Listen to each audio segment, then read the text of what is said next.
When it started, it was pandemonium. And everybody's freaking out, oh my God! Mobs around the game, it was a phenomenon. Oh my God, there's lines out the door everywhere.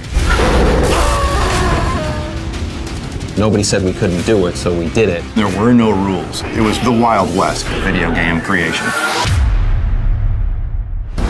When we first tested the Mortal Kombat game, there was nothing like it. Gameplay, violence, story. There was a combination that just resonated with players.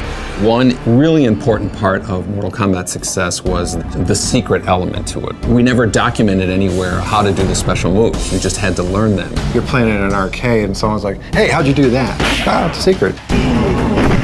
If you did this, this, and this, reptile would jump out and he would attack you. And it's like, oh my God, that wasn't expected. Fatalities became such a huge part of Mortal Kombat.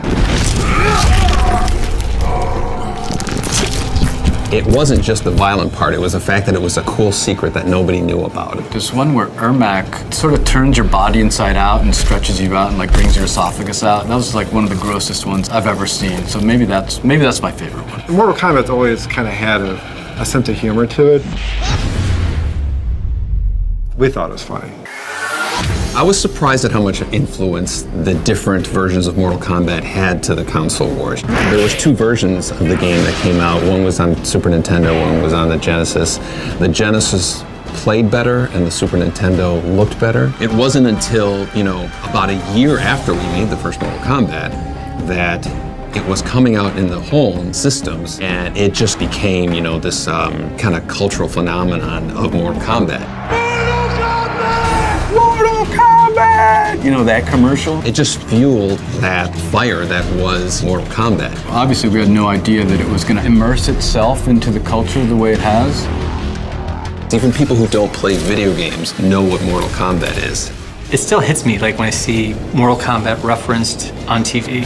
Someone says finish him, you know what that's from. Even if it's not the reference from Mortal Kombat, you still think it's a reference from Mortal Kombat.